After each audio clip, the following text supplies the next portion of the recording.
નમસ્તે દોસ્તો, 2014થી માંડીને 2024 સુધીમાં વિપક્ષમાંથી ભાજપમાં જોડાયેલા લગભગ 23 જેટલા નેતાઓ પૈકીના મોટાભાગના કેસ કાં તો બંધ કરી દેવામાં આવ્યા છે, કાં તો અભરાઈએ ચડાવી દેવામાં આવ્યા છે. આ અંગે ઇન્ડિયન એક્સપ્રેસનો અહેવાલ આપ સૌ અહીંયા જોઈ શકો છો. આનાથી આગળનો ઘટનાક્રમ જોઈએ તો એકવાર બીજેપી મહારાષ્ટ્રના મોટા નેતા અને કેન્દ્રીય મંત્રી રાવ સાહેબ દાનવે ખુલ્લેઆમ એક જાહેર સભામાં એવું કહે છે કે બીજેપી પાસે એક એવું વોશિંગ મશીન છે અને વોશિંગ મશીનમાં નાખવા માટેનો પાવડર ગુજરાતમાંથી આવે છે. અને આ વોશિંગ મશીનમાં કોઈ પણ દાગી કે ભ્રષ્ટાચારી નેતાને એક રાઉન્ડ ગોળ ગોળ ફેરવીએ એટલે એના ભ્રષ્ટાચારના તમામ દાગ છે સ્વચ્છ થઈ જાય છે. આનું સૌથી મોટું ઉદાહરણ અજીત પવારનું, કે જે મહારાષ્ટ્ર એનસીપીના બહુ મોટા લીડર હતા. એમના ઉપર લગભગ 70,000 કરોડ રૂપિયાનો સિંચાઈ ઘોટાળાનો આરોપ હતો અને મુખ્યમંત્રી દેવેન્દ્ર ફડણવીસ ખુદ અજીત દાદા ચક્કી પીસિંગ એવું વારંવાર મીડિયા સમક્ષ બોલેલા. પણ જેવું અજીત દાદાએ એનડીએ સામેલ કર્યું કે એમના વિરુદ્ધના ઘોટાળાઓનું તો શું થયું આપણે બધા જાણતા નથી, પરંતુ મહારાષ્ટ્રના નાયબ મુખ્યમંત્રી એવો બની ગયા એ આપણે સૌ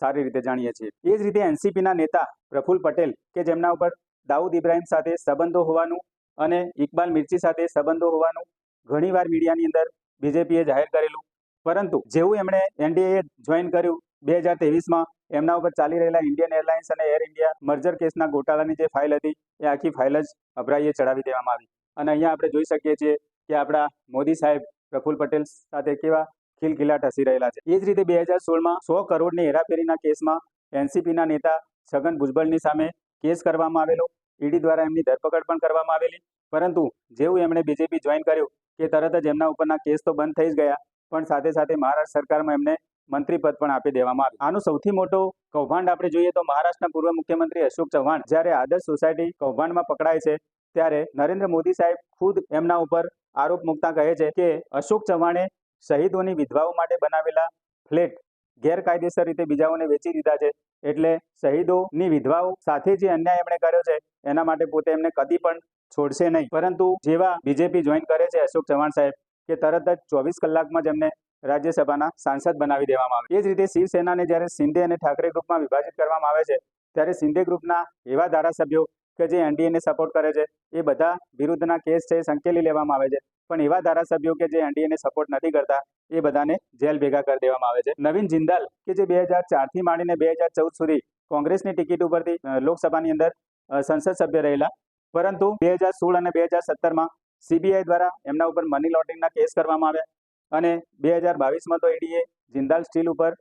છાપો પણ માર્યો. પરંતુ 2024માં નવીન જિંદાલ છે બીજેપીમાં સામેલ થયા એટલે એમના પરના તમામ કેસ છે બંધ કરી દેવામાં આવ્યા. વધારામાં 2024માં જ એમને કુરુક્ષેત્ર સંસદીય ક્ષેત્ર ઉપરથી ટિકિટ આપવામાં આવી અને હાલમાં એઓ બીજેપીની ટિકિટ ઉપરથી કુરુક્ષેત્ર સંસદીય ક્ષેત્રનું લોકસભામાં પ્રતિનિધિત્વ કરી રહેલા છે. ટાઈમ્સ ઓફ ઇન્ડિયાના એક અહેવાલ મુજબ 3500 કરોડના શારદા ચીટ ફંડના આરોપી એવા હેમંતા બિસ્વા શર્મા, કે જેમના ઉપર સીબીઆઈ અને ઈડી દ્વારા કેસ કરવામાં આવેલા, એમની પત્ની દ્વારા જે ન્યૂઝ ચેનલ ચલાવવામાં આવતી હતી એના ઉપર પણ ઈડીએ છાપા મારેલા. લુઈસ બર્ગર કેસ આરોપો પણ એમની ઉપર હતા. પરંતુ 2015માં જેવું હેમંતા બિસ્વા શર્માએ બીજેપી જોઈન કર્યું કે તરત જ એમની સામેના કેસોનું તો શું થયું આપણને ખબર નથી, પણ અત્યારે તેઓ આસામનું સીએમ પદ શોભાવી રહેલા આપણે બધા જોઈ શકીએ છીએ. આ બાબતે અમિત શાહને જ્યારે એક પત્રકાર પરિષદની અંદર એબીપી ન્યૂઝ દ્વારા પ્રશ્ન પૂછવામાં આવે છે કે હેમંતા બિસ્વા શર્મા ભ્રષ્ટાચારી છે યા નહીં, તો શરૂઆતમાં તો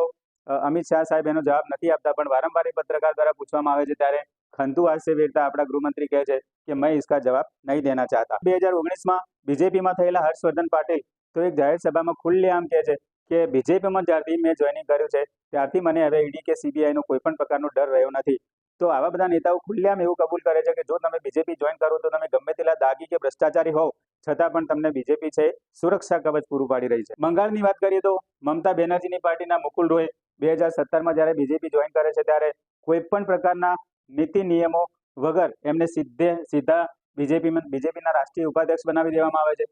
સોવન ચેટર્જી, કે જેમના ઉપર નારદા ચીટ ફંડનો મોટો આરોપ હતો, એ સોવન ચેટર્જી જ્યારે બીજેપીમાં જોડાય છે ત્યારે 2021 સુધી એમના ઉપર કોઈ કેસ કરવામાં આવતો નથી, પરંતુ 2021માં જ્યારે આ સોવન ચેટર્જી છે બીજેપી છોડી દે છે ત્યારે એમના ઉપર તરત જ કેસ કરી દેવામાં આવે છે. એ જ રીતે સૌથી મોટું પાત્ર જોઈએ તો શુવેન્દુ અધિકારી, કે ખુદ મોદી સાહેબે એમના વિરુદ્ધમાં ભ્રષ્ટાચારનો વિડીયો અને શારદા ચીટ ફંડના રૂપિયા લેતો વિડીયો શેર કરેલો, જાહેર મીડિયા પર શેર કરેલો, અને મોદી સાહેબ કહેતા હતા કે આવા ભ્રષ્ટાચારીને પોતે કદી પણ છોડશે નહીં. અત્યારે આપણે જોઈ શકીએ છીએ કે 2020માં શુવેન્દુ ભાજપમાં જોડાઈ ગયા અને ભાજપમાં જોડાઈ ગયા પછી અત્યારે તેઓ પશ્ચિમ બંગાળનું સીએમ પદ શોભાવી રહ્યા છે. છેલ્લો ઘટનાક્રમ જોઈએ તો એપ્રિલ 2026માં આમ આદમી પાર્ટીના અશોક મિત્તલના ઘરે ઈડી દ્વારા છાપો મારવામાં આવે છે. ત્યાં સુધી આ રાઘવ ચડ્ડાને બીજેપીની અંદર કોઈ પણ પ્રકારની નીતિમત્તા કે પ્રામાણિકતા દેખાતી નથી હોતી, પરંતુ જ્યારે શરાબ ગોટાળા કેસમાં એમને જેલમાં મોકલી દેવાની ધમકી વારંવાર બીજેપી દ્વારા આપવામાં આવે છે, ત્યારે આ રાઘવ ચડ્ડા પોતાની સાથે બીજા અન્ય 6 ચડ્ડાઓ સાથે બીજેપીમાં સામેલ થઈ જાય છે અને અત્યારે આ બધા જ સાથે સાંસદો પોતાની જાતને એકદમ સુરક્ષિત મહેસૂસ કરી રહેલા દેખાય છે. ક્યારેક દેશની પ્રજા સામે વિનમ્ર ભાવે હાથ જોડીને વિનમ્રતા પ્રગટ કરતા સીએમને જોઈએ, ક્યારેક આક્રમક ગર્જના કરીને ભ્રષ્ટાચારીઓ સમક્ષ હમણાં જ કેસ કરી દેશે એવી આક્રમક મુદ્રામાં દેખાતા પીએમને જોઈએ, ક્યારેક શહીદોના સ્મારક સામે શીશ નમાવતા પીએમને જોઈએ કે ક્યારેક ભાવુક બનીને ગદગદ હૃદયે આંસુ સારતા પીએમને જોઈએ,